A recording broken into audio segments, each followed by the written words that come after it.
भारत के 52 defence satellite plan, चीन पाक पर नजर। भारत ने अपनी रक्षा क्षमताओं को और सुदृढ़ करने के लिए एक महत्वाकांक्षी योजना चलाई है।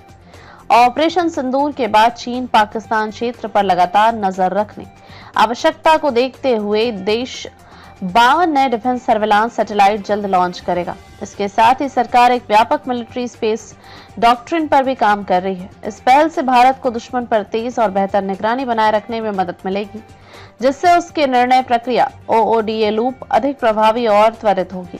इस महत्वाकांक्षी अभियान की शुरुआत हुई जब भारत पाकिस्तान सीमा पर मई 7 से 10 के बीच ऑपरेशन सिंदूर के दौरान भारत ने अपने घरेलू सैटेलाइट्स जैसे कार्टोसैट और विदेशी कमर्शियल जानकारी स्रोतों का प्रयोग किया।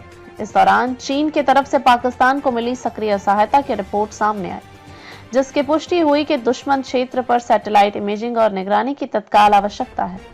इस अनुभव ने भविष्य में स्पेस से जुड़ी खुफिया और सिक्योरिटी क्षमताओं को तेजी से बढ़ाने का मार्ग प्रशस्त किया। पिछले साल अक्टूबर में प्रधानमंत्री की अध्यक्षता वाली कैबिनेट कमेटी ने space based surveillance SBS programme के तीसरे चरण को मंजूरी दी। इस चरण के लिए 26,968 करोड़ रुपए आवंटित किए गए हैं। इस योजना की रूपरेखा योगदानकर्ता संस्थाएं इसरो 21 सैटेलाइट बनाएगा, जबकि 3 चुनी हुई निजी कंपनियां मिलकर 31 सैटेलाइट का निर्माण करेंगी।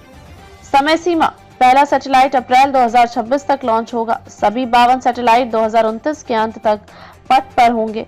लॉन्च ऑर्बिट्स: वे लो अर्थ ऑर्बिट LEO और जियो स्टेशनरी ऑर्बिट GEO में तैनात होंगे, जिससे विविध रेंज और ऊंचाई पर कार्य हो सके। इन सैटेलाइट्स में बेहतर रिपोर्ट सेंसिंग और त्वरित इमेजिंग क्षमताएं होंगी, जो सीधे SBS-3 के उद्देश्यों को सपोर्ट करेंगी। चीन और पाकिस्तान के साथ साथ हिंद महासागर क्षेत्र में रणनीतिक तौर पर निगरानी रखना। यह पूरा प्रोजेक्ट रक्षा मंत्रालय की इंटीग्रेटेड डिफेंस स्टाफ IDS के अंतर्गत आने वाली डिफेंस स्पेस एजेंसी के नेतृत्व में संचालित हो रहा है।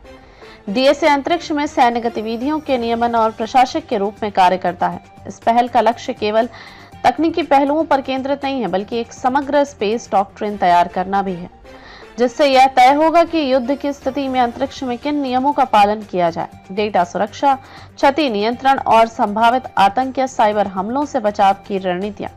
इस इंटरैक्टिव और अद्यतन डॉक्ट्रिन की वजह से भारत अंतरिक्ष सुरक्षा क्षेत्र में स्पष्ट कानूनी और सैन्य दृष्टिकोण से शुरुआती मजबूत आधार तैयार कर सकेगा।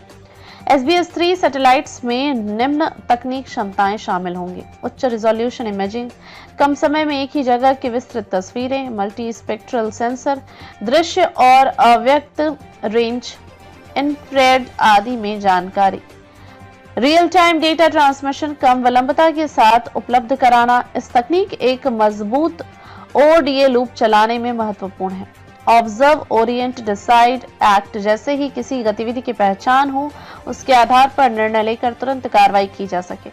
यह रक्षा प्रणाली को लेकर अधिक धारदार और तेज बनाएगी। इसके अलावा इन सभी सैटेलाइट्स को एकीकृत रूप से नियंत्रित कर मॉनिटरिंग को केंद्रीकृत किया जाएगा, जिससे किसी भी क्षेत्रीय गतिविधि पर कब्जा करवा कर रखा जा सके। सैटेलाइट डेटा के साथ भारतीय वायुसेना IAF शुरू करने वाली है हाई एल्टीट्यूड पर प्लेटफॉर्म सिस्टम HAPS की खरीद। 3 स्यूडो सैटेलाइट जैसी ड्रोन यूनिट, ये ड्रोन हजारों मीटर की ऊंचाई पर उड़ते हैं। ISR इंटेलिजेंस सर्विलांस रिकॉनाइसेंस मिशनों में काम आते हैं, लंबे समय तक हवा में रहकर डेटा रहित कर सकते हैं। HAPS को उपग्रहों के साथ मिलाकर जमीनी स्तर और अंतरिक्ष से जुड़ी निगरानी में IC इंटीग्रेटेड कैपेबिलिटी बढ़ेगी, खासकर सीमा क्षेत्रों या किसी आकस्मिक सैन्य स्थिति में। भारत की इस पहल से यह स्पष्ट होता है कि वह न केवल तकनीकी प्रगति कर रहा है, बल्कि रणनीतिक आत्मनिर्भरता की ओर अग्रसर है। चीन और पाकिस्तान की गतिविधियों पर निरंतर नजर रखना और हिंद महासागर क्षेत्र की निगरानी करना क्षेत्रीय शक्ति संतुलन को बनाए रखने में मदद करेगा। 52 डिफेंस सैटेलाइट और 3 HAPS ड्रोन मिलकर एक बहुस्तरीय निगरानी प्रणाली तैयार करेंगे, जिसका असर सूचना संग्रह से लेकर रणनीतिक निर्माण और निर्णय क्रियान्वयन तक होगा। यह सब मिलकर OODA चक्र को तेज और दक्ष बनाएगा। साथ ही स्पेस डॉक्ट्रिन एक बड़े नियम पर्यावरण की रूपरेखा तय करेगा, जिससे अंतरिक्ष में सैन्य गतिविधियां सुव्यवस्थित होंगी।